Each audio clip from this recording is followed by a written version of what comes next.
Hello everyone, আজকে আপনাদের সামনে আমি নিয়ে আসি machine learning with Python. Machine লার্নিংয়ের যে বিষয়টা আছে সেইটা আজকাল আমরা অনেক বেশি শুনতে পাই, অনেক বেশি বাজওয়ার্ড শুনতে পাই। তো এই মেশিন লার্নিং জিনিসটা কি এবং মেশিন লার্নিং পাইথন দিয়ে যে আপনি করতে যাবেন সেই বিষয়টা কি সেটা সম্পর্কে আজকে আমরা জানব। তো সেটা সম্পর্কে যদি জানতে হয় প্রথমেই আমরা এটার কিছু কি ফ্যাসিলিটিস দেখব। কি ফ্যাসিলিটিসগুলো কি কি? মেশিন লার্নিংয়ের আপনার ক্যারিয়ার অপরচুনিটি এবং গ্রোথ যত দিন যাচ্ছে ততই বাড়ছে।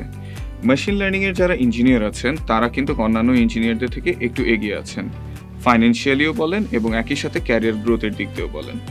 মেশিন লার্নিং এই ফিল্ডের মধ্যে যে জব সেক্টর আছে সেই জব কিন্তু যত দিন যাচ্ছে ততই বাড়তেছে। মেশিন লার্নিংয়ের যে বিষয়টা আছে সেটা কিন্তু আপনার খালি জবের ক্ষেত্রে না, অন্যান্য ডোমেইনের মধ্যেও কিন্তু বেশি বেশি পরিমাণ অ্যাডাপ্ট করা হচ্ছে।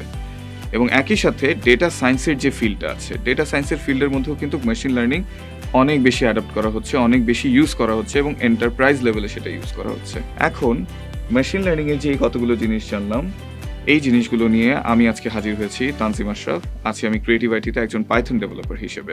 এখানে আমরা একটা কোটেশন দেখতে পাচ্ছি, a computer is able to learn from experience without being specifically programmed. এর মানে কি?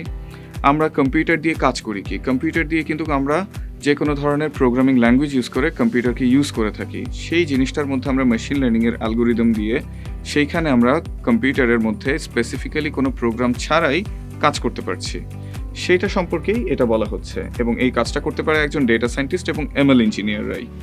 একই সাথে আপনার ডেটা সায়েন্স এবং মেশিন লার্নিং এর যে জব ফিল্ড সেটা কিন্তু সব থেকে বেশি ফাস্টেস্ট গ্রোয়িং জব ফিল্ড। কারণ যত দিন যাচ্ছে ততই আপনার ডেটার মজুদ হচ্ছে এবং এই ডেটাগুলোর থেকে কিভাবে আপনি অর্থ বের করে আনবেন, এটার মিনিং বের করে আনবেন, সেটা বের করার জন্যই কিন্তু ডেটা সায়েন্সের এবং মেশিন লার্নিংয়ের ইউজ কেসটা আসছে। মেশিন লার্নিং উইথ পাইথন দিয়ে যদি আমরা কাজ করতে চাই তাহলে সেখানে আপনার কোর্সের কিছু সম্পর্কে আমাদের হাইলাইটস আছে। সেই হাইলাইটসগুলো কি?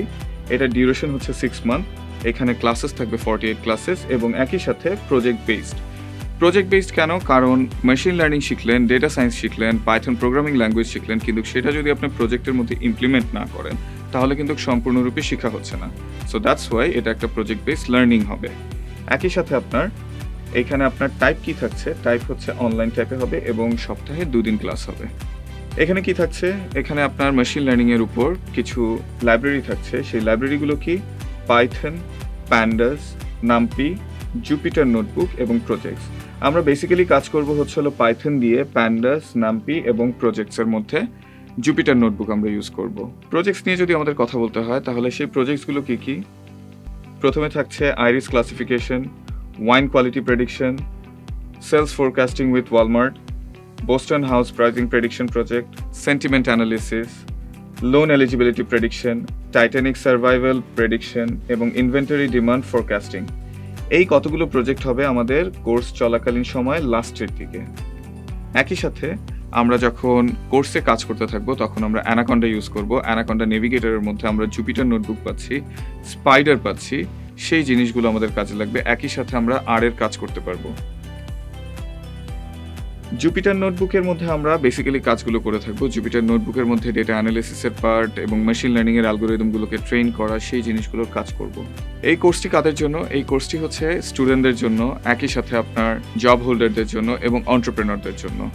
অন্টারপ্রেনারদের জন্য কেন লাগবে? কারণ দিন শেষে তাদের ডেটা দরকার এবং সেই ডেটার মধ্যে থেকে মিনিং বের করে আনতে হবে তাদের, সেই জিনিসগুলো প্রেডিক্ট করার জন্য, যেই জিনিসগুলো এখনো হচ্ছে না, ভবিষ্যতে হবে।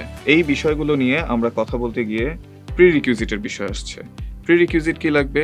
ল্যাপটপ এবং ডেস্কটপ ছাড়া চলবেই না, কারণ আপনি দিন শেষে যে কাজগুলো করতে যাবেন, ডেটা অ্যানালিসিসের কাজ করতে যাবেন এবং প্রেডিকশনের যে কাজগুলো করতে যাবেন সেগুলোর জন্য আপনাকে ল্যাপটপ, ডেস্কটপ লাগবে। একই সাথে আপনার ইন্টারনেট কানেকশন লাগবে, কারণ দিন শেষে আপনাকে সব কিছু থিওরিটিক্যালি বোঝানোর পরেও আপনার ইন্টারনেট লাগবে। ইন্টারনেটের থ্রুতে আপনি গুগল সার্চ করবেন, সেই বিষয়গুলোর জন্য আপনার ইন্টারনেট লাগছে। এবং একই সাথে কনভারসেশনাল স্কিল লাগবে। কেন কনভারসেশনাল স্কিল লাগবে? কারণ আপনার যতগুলো হাই লেভেল কন্টেন্ট আছে সবগুলো ইংলিশে দেওয়া আছে। ক্যারিয়ার অপরচুনিটি সম্পর্কে যদি বলি তাহলে ক্যারিয়ার অপরচুনিটির মধ্যে আপনার ভবিষ্যতে থাকছে একজন মেশিন লার্নিং ইঞ্জিনিয়ার হতে পারবেন, একই সাথে আপনি ডেটা সায়েন্টিস্ট হতে পারছেন। ডেটা সায়েন্টিস্টের পাশাপাশি আপনি এনএলপি সায়েন্টিস্ট হওয়ারও আপনার কাছে অপশন আসতেছে। এনএলপি বলতে কি বুঝছি? Neural language processing. Neural language processing বিষয়টা নিয়ে আমরা সায়েন্টিস্টের কাজ করতে পারবো। সফটওয়্যার ইঞ্জিনিয়ারিং, এবং কম্পিউটেশনাল লিঙ্গুইস্ট হিসেবে কাজ করতে পারবেন। এবং লাস্টলি আপনার কাছে একটা অপশন আসছে বিআই ডেভেলপার অথবা বিজনেস ইন্টেলিজেন্স ডেভেলপার হিসেবে। ক্রিয়েটিভ আইটিকে কেন চুজ করবেন আপনারা? ক্রিয়েটিভ আইটিকে চুজ করার পিছনে থাকছে 24/7 সাপোর্ট, একই সাথে লাইফ টাইম সাপোর্ট, একই সাথে জব প্লেসমেন্টের বিষয় থাকছে। যখন আপনি কোর্সটা কমপ্লিট করছেন তারপরে আপনার জব প্লেসমেন্টের বিষয় আসছে। তারপর ল্যাব ফ্যাসিলিটি আফটার ক্লাসেস, যখন আপনার ক্লাস শেষ হওয়ার পরেও অনলাইনে ক্লাস হবে কিন্তু আপনার হচ্ছে হলো ল্যাব ফ্যাসিলিটি দরকার, আপনার পার্সোনালি এসে তারপর আপনার এই কাজগুলো করা দরকার, সেই ক্ষেত্রে আপনাকে সেই সাপোর্টটা দেওয়া হচ্ছে। তারপর থাকছে আপনার হোস্টেল ফ্যাসিলিটি এবং ক্লাস ভিডিওস।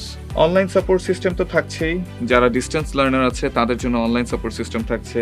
এবং আমরা যদি এখানে কিছু আরও ক্যারেক্টারিস্টিক দেখতে চাই তাহলে সেটা দেখছি qualified resource person, evaluation through exam, group assignment, project, software installation, technical support এবং ডিজিটাল সার্টিফিকেশন। লাস্টে আপনার জন্য থাকছে ডিজিটাল সার্টিফিকেশন। এগুলো হচ্ছিল সাপোর্ট সিস্টেম, যে সাপোর্ট সিস্টেমগুলো আপনি কোর্স চলাকালীন সময় পাচ্ছেন এবং কোর্স পরবর্তী সময়ে যেই প্রিসাইজ প্রবলেমগুলো হচ্ছে সেই প্রবলেমগুলোর মধ্যে আপনি সাপোর্ট পাচ্ছেন। তো এই হচ্ছে আমাদের আজকের কন্টেন্ট। আশা করি সবাইয়ের সাথে কোর্সে দেখা হবে। ধন্যবাদ সবাইকে।